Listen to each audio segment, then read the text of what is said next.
Hi, welcome on the How to Set Rankings channel in a new episode. And today I'm gonna tell you the real life reasons why you should get the OPPO Find X8.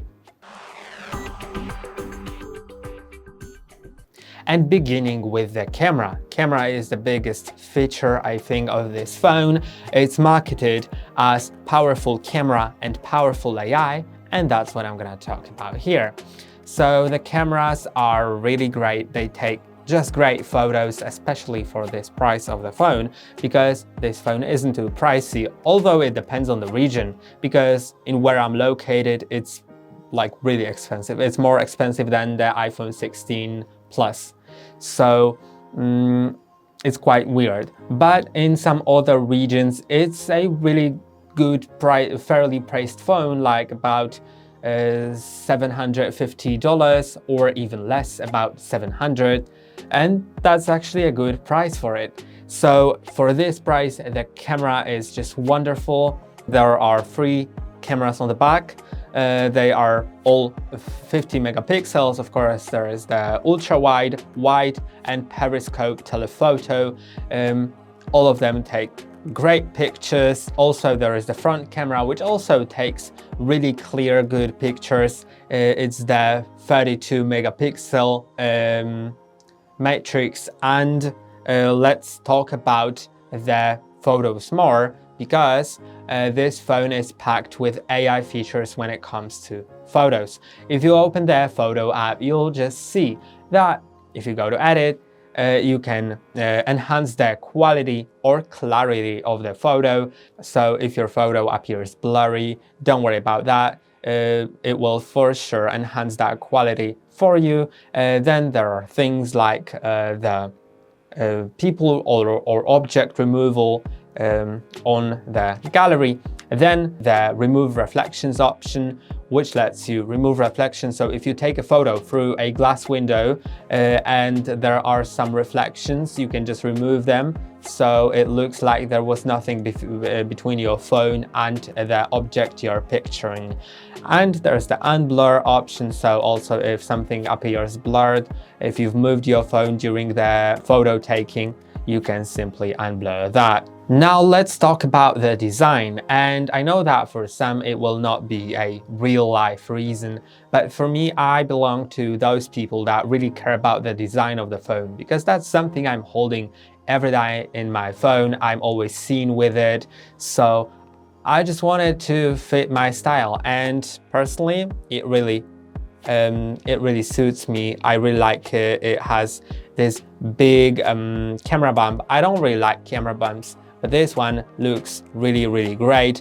Then the matte finish of the back glass, and the sides of the phone are also matte and very pretty, with this mute switch, which I'm gonna talk about in a moment again.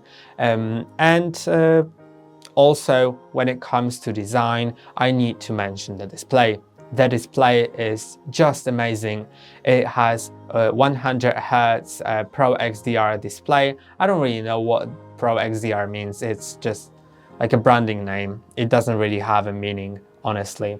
But it is really good with adaptive eye protection, which I think is the biggest reason why this display matters, because we don't want to break our eyes while looking at the phone for several hours, right? Now let's talk about the performance and the battery life. The battery is bigger than in previous models and also bigger than in most phones these days. It's the 5630 milliamp hours, which is about 630 more than a typical smartphone, and it has the Mediatek Dimensity 9400, which also improves the battery life because it uses less power.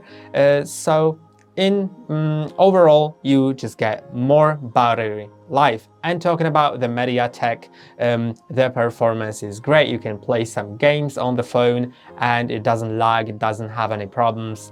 But speaking about that, the phone is overall very smooth, and I haven't experienced any issues with it.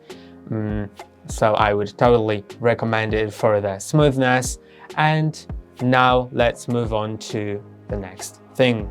Another thing is the fast charging. It's marketed as 80-watt charging.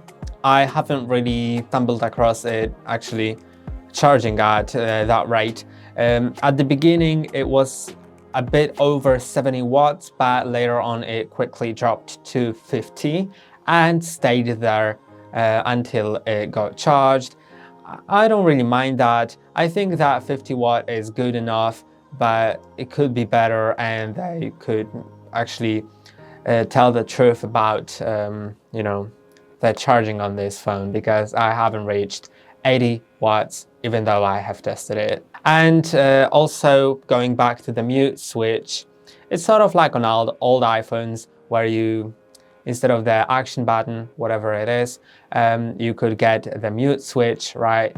And it had just two options. Here you have 3 states.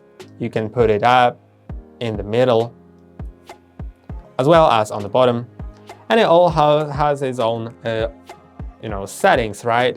At the bottom it's the ring option, so you'll receive the ringtone, right?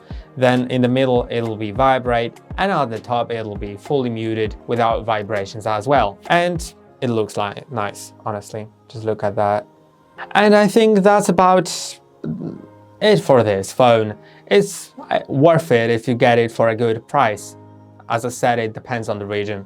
The prices really vary on this phone for some reason.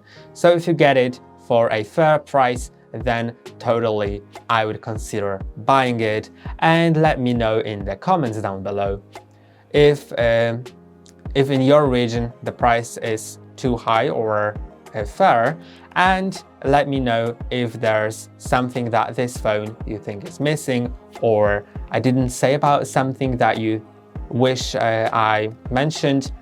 And consider liking and subscribing to help us grow and generate more content like this in the future.